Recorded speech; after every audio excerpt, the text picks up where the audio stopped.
Shalom, selamat pagi. Kita berjumpa kembali di dalam kebenaran firman Tuhan. Pagi hari ini saya akan sampaikan kebenaran firman Tuhan yang sudah sering kali didengar, dan pagi hari ini kita akan mendengar kembali. Saya percaya kebenaran yang sering kali kita dengar dan kita berdoa dan kita merindukan kebenaran itu menjadi hidup di dalam hidup kita, itulah yang terpenting, saudara. Pagi hari ini mari kita buka sama-sama di dalam 1 Korintus pasal 10. Judul perikopnya adalah Israel sebagai suatu peringatan. Saya akan bacakan. Aku mau supaya kamu mengetahui, saudara-saudara, bahwa nenek moyang kita semua berada di bawah perlindungan awan dan bahwa mereka semua telah melintasi laut. Untuk menjadi pengikut Musa, mereka semua telah dibaptis dalam awan dan dalam laut. Mereka semua makan makanan rohani yang sama dan mereka semua minum minuman rohani yang sama. Sebab mereka minum dari batu karang rohani yang mengikuti mereka. Dan batu karang itu ialah Kristus. Kita berhenti sampai di sini dulu. Alkitab dengan jelas mengatakan satu contoh yang saudara dan saya perlu memperhatikan. Karena ditulis di dalam Alkitab dan contoh ini benar-benar merupakan gambaran di mana perjalanan rohani setiap kita itu seperti contoh di mana bangsa Israel ketika keluar dari tanah Mesir menuju tanah Kanaan. Dan itu ada satu hal yang penting sekali, bahwa ini adalah janji Tuhan. Ya. Sekali lagi ingat, ini janji Tuhan. Bukan maunya Israel, tapi ini maunya Tuhan. Membawa umat pilihannya keluar dari Mesir menuju tanah perjanjian. Dan ini sama dengan apa yang kita alami sebagai seorang percaya kepada Kristus. Ya. Yesus Tuhan melakukan pekerjaan besar di dalam hidup kita, yaitu dia mati di kayu salib supaya barang siapa percaya kepada Yesus, kita ini dikeluarkan dari kegelapan dan menuju berjalan masuk di dalam kerajaan terang. Ini penting sekali, saudaraku, ya. Dan sekali lagi Alkitab yang barusan kita baca dikatakan seperti ini. Mereka yang keluar dari Mesir itu minum yang sama, makan yang sama, ya. Dan mereka berjalan dipimpin oleh Musa di padang gurun, tapi karena mereka sering kali memberontak kepada Tuhan, sehingga mereka harus berjalan di padang gurun selama 40 tahun. Dan saudara, kalau membaca kisah ini benar-benar menjadi satu peringatan yang penting buat saudara dan saya, ya. Saya akan bacakan di satu ayat di dalam Ibrani pasal 4 ayat 1 sampai 2. Saya bacakan gini. Sebab itu baiklah kita waspada supaya jangan ada seorang di antara kamu yang dianggap ketinggalan, sekalipun janji akan masuk ke dalam perhentiannya masih berlaku. Karena kepada kita diberitakan juga kabar kesukaan sama seperti kepada mereka. Tetapi firman pemberitaan itu tidak berguna bagi mereka, karena tidak bertumbuh bersama-sama oleh iman dengan mereka yang mendengarnya. Saudaraku, Tuhan berjanji kepada bangsa Israel dibawa keluar dari Mesir menuju tanah perjanjian yang luar biasa, dan Tuhan beritakan itu. janji yang luar biasa itu pada bangsa Israel. Dan di dalam perjalanan mereka menuju tanah Kanaan, Alkitab mencatat bahwa mereka tidak percaya kepada janji Tuhan.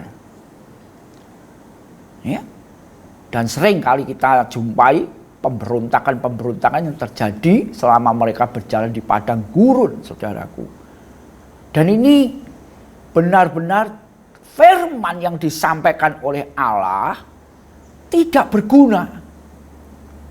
Kenapa tidak berguna? Karena itu tidak direspon dengan cara yang benar.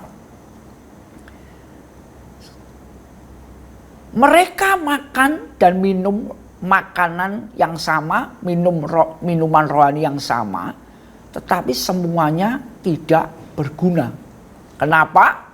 Karena itu tidak bertumbuh di dalam hidup mereka, saudara. Nah, hari-hari ini perjalanan kita semakin dekat dengan hari kedatangan Tuhan. Lewat pelajaran ini, saudara dan saya mesti belajar dari dua orang yang akhirnya mereka sampai kepada tanah perjanjian, yaitu Yosua dan Kaleb. Ya. Kenapa Yosua dan Kaleb bisa bertahan di dalam perjalanan mereka menuju tanah perjanjian, meskipun mereka juga ikut menderita juga, saudara. Selama 40 tahun mereka putar-putar, mereka juga ikut. Bahkan mereka mau dilempari batu juga ada ceritanya, saudaraku. Jadi ini benar-benar kenapa dua orang ini bisa sampai ke tanah perjanjian. Ya. Ada hal yang luar biasa. Yang pertama, Yosua itu benar-benar menempel dengan Musa sebagai pemimpin pada waktu itu. Dan Musa ini mempunyai kebiasaan yang luar biasa, yaitu Musa suka sekali bertemu dengan Tuhan. Musa ini orang yang suka bergaul dengan Tuhan. Kalau sekarang ini gampangnya disebut Musa ini suka sekali berdoa, begitu, saudara. Ya. Dan Yosua mengamati hal itu, saudara.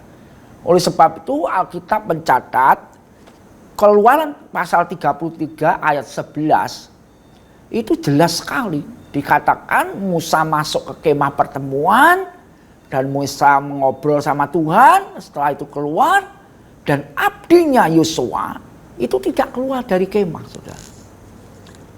Jadi Yosua pun juga membangun satu kebiasaan di mana dia suka ngobrol juga dengan Tuhan. Jadi ini penting. Hari-hari ini saudara dan saya mesti membangun kebiasaan. Ya, kalau sekarang ini terkenal dengan nama sate, saat teduh. Ya. Saudara mesti mendisiplin diri kita dengan bergaul dengan Tuhan. Bukan rutinitas, tapi ini benar-benar satu kebutuhan, satu gaya hidup, bahwa aku memang harus, karena aku mengasihi Tuhan. Ya. Mengerjakan sate itu karena aku mengasihi Tuhan, aku rindu mengenal Tuhan, aku rindu pimpinan Tuhan. Persis dengan apa yang dilakukan Yosua. Ya. Kemudian Kaleb, kalau kita baca Kaleb, kenapa juga Kaleb bisa masuk ke tanah perjanjian? Satu hal yang dicatat oleh Alkitab, Kaleb dikatakan mempunyai hati yang lain. Kaleb itu adalah orang yang benar-benar memegang perkataan Tuhan. Di dalam Yosua, kalau saudara baca Yosua 14 ayat 7-11, itu jelas sekali Kaleb berkata kepada Yosua, sekarang kau harus berikan tanah yang dijanjikan kepadaku oleh Tuhan. Dan firman janji itu ketika disampaikan pada Kaleb, Kaleb masih umur 40 tahun. Dan dia ketika mau menggenapkan janji ini, dia mengatakan sekarang aku sudah berumur 85 tahun. Ya. Jadi selama 45 tahun dia pegang janji firman Tuhan. Dan akhirnya dia genapkan janji itu. Dan dikatakan oleh Alkitab luar biasa sekali. Kaleb ngomong, Waktu aku 40 tahun dan sekarang aku 85 tahun, kekuatanku tetap sama. Jadi ini penting saudara. Ya. Janji Tuhan di dalam Ibrani tadi akan bertumbuh. Akan menjadi hak bagi kita. Kita mengalami janji itu. Dua hal yang harus kita lakukan. Yaitu kita bergaul dengan Tuhan. Yang kedua kita mempercayai janji Tuhan. Kita tidak memandang keadaan. Kaleb pun sama. Selama 40 tahun dia putar-putar dan dia mengalami hal yang tidak enak. Tapi dia tetap pegang janji Tuhan. Jadi pagi hari ini ketika kita membaca, mendengar kembali akan kebenaran firman Tuhan yang ditulis oleh Alkitab bahwa perjalanan bangsa pilihan Tuhan keluar dari Mesir menuju tanah Kanaan adalah sebagai contoh. Ya. Supaya saudara dan saya melihat ini dan tidak menyontoh apa yang dilakukan oleh bangsa pilihan. Mereka benar-benar memberontak suka sama Tuhan. Ya. Jadi pagi hari ini yuk sama-sama kita merenungkan perjalanan rohani kita mengikut Tuhan sampai dia datang kembali. Apa yang sedang kita bangun hari-hari ini? Kebiasaan ngomel, kebiasaan memberontak, kebiasaan yang lain lagi, melakukan dosa dan sebagainya. Apakah itu? Atau kebiasaan seperti Yosua bergaul dengan Tuhan? Atau kebiasaan seperti Kaleb yang memegang janji Tuhan? Itu pilihan saudara dan saya. Tapi saya memberi dorongan buat kita semua yang pagi hari ini mendengar kebenaran ini. Yuk saudara, mumpung masih ada waktu buat saudara dan saya.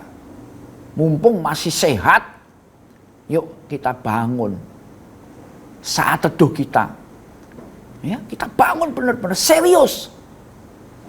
Aku melakukan saat teduh ini karena aku mengasihi Tuhan. Aku rindu mengenal Tuhan. Aku rindu bergaul dengan Tuhan. Dan satu hal lagi yang tidak bisa lepas daripada itu. Yuk baca Alkitab. Pegang kebenaran firman Tuhan. Seperti Kaleb memegang janji Tuhan. Meskipun butuh waktu 45 tahun. Biar ini menjadi perenungan buat setiap kita yang mendengar kebenaran firman Tuhan pagi hari ini. Amin. Tuhan memberkati. Mari kita berdoa. Bapak, kami mengucap syukur buat firman kebenaran-Mu yang kembali kami dengar. Mungkin sudah sering kali kami dengar Tuhan. Dan pagi hari ini kalau kami mendengar kembali, itu mengingatkan kami supaya hari-hari ini Tuhan, terus kami seperti Yosua membangun hubungan dengan Engkau. Terus seperti Kaleb memegang janji-Mu Tuhan. Sehingga kami benar-benar menikmati janji-janji-Mu. Terlebih Tuhan, sampai nanti Engkau datang kembali kedua kalinya, kami bertahan dan kami mampu dan kami berjumpa dengan Engkau. Terima kasih Tuhan, kami mengucap syukur buat firman-Mu pagi hari ini. Dalam nama Tuhan Yesus. Amin. Tuhan memberkati.